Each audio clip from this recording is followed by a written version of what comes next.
Hey, everybody. Thanks for joining us again. I'm Ron McAdams. And I'm James Rowling. And you are listening to the currently untitled RonJames Celebrity Interview Project. Is that still untitled? It's still untitled. We have... actually, I contacted a focus group to kind of talk to our listenership and see who might be actually interested in coming up with a new name for us. Turns out no one. Oh, shit. So that's really on us then, isn't it?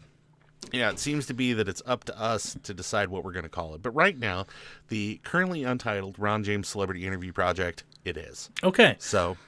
And what's on the docket for today? Who do we have ready for us to just listen to and talk to and have a good time doing that? Yeah. Well, if you haven't listened to one of these in a while, you know that we are semi-permanent guests here at the beautiful Dino Hotel in Lakewood, Colorado, just minutes away from the Rocky Mountains, minutes away from Red Rocks, minutes away from the Morrison Natural History Museum. It is so centrally located that it is equidistant between both Pacific and Atlantic Oceans. Who knew? Yeah, that's a very specific little factoid. Yeah, it is. It's. I don't know how accurate it is, but no one has corrected me yet. So today, staying at the beautiful Dino Hotel is none other, everyone's favorite, principal from Buffy the Vampire Slayer, everyone's favorite Ferengi, everyone's favorite guest star on Tremors, the TV series, Armin Shimmerman. Oh, wow, really? Yeah, I know. I was kind of holding it from you. I knew you were going to be excited. That's exciting. I'm a big fan of Buffy. I own all 7 seasons. I loved him as Quark, one of my favorite characters of Star Trek. Mm-hmm. He's one of the worst characters, but one of the greatest characters that has ever come across the Star Trek screen. I think the best thing about him when he wasn't playing Judge Brian Hooper on Boston Legal was that he took what was supposed to be, because originally the Ferengi are supposed to be the Klingons of Star Trek The Next Generation, and then they absolutely whiz that down their leg in the first episode that they appeared, which is called The Last Outpost, where they were just like these comical little sniveling characters, and they were mostly played for kind of comic relief along, the next gen. But then here's Armin and here's Quark on Deep Space Nine, and it completely redeemed that alien species. Oh, it totally did. I know when I watched Deep Space Nine, I would fast forward through some episodes, if I watched it on streaming, and get to the Quark episodes. Because some of those were the better episodes because of the actual character of Quark is so engaging to watch. Yeah, him and Rom and that kind of family relationship, and how his son was just kind of like, I've been around all these humans so long that maybe I'm thinking about going into Starfleet, and yeah, it was kind of like, it was those fun family stories with and then you got like one-off like bottle episodes like Little Green Men, where they got transported back to like Area 51 and all that. That was hilarious. I love that. Yeah. And his ability, his character of the principal in Buffy, it's like they took the principal from, what was that, Back to the Future?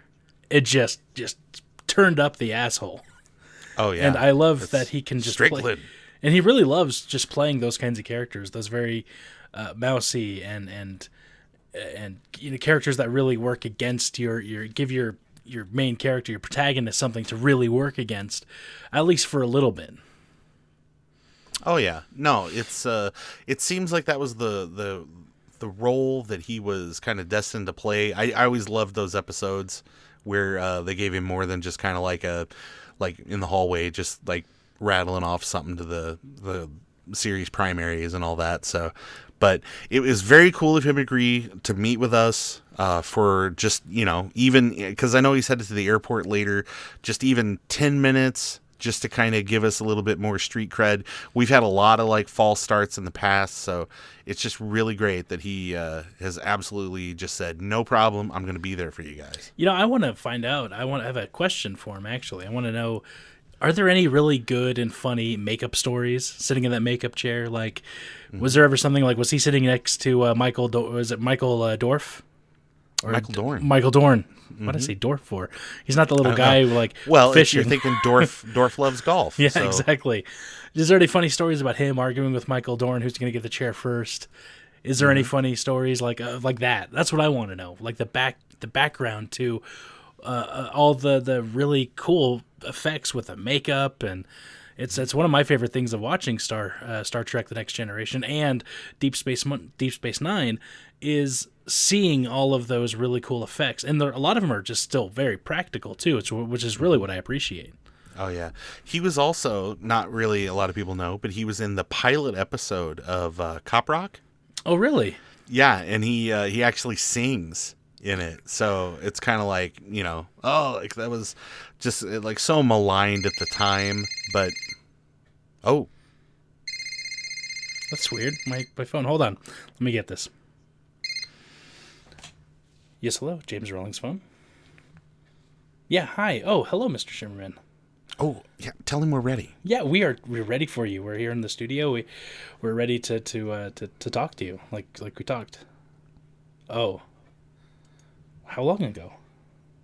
What? All right. Well, I appreciate you calling. Have a good flight. Wait, what happened? He's not coming. What?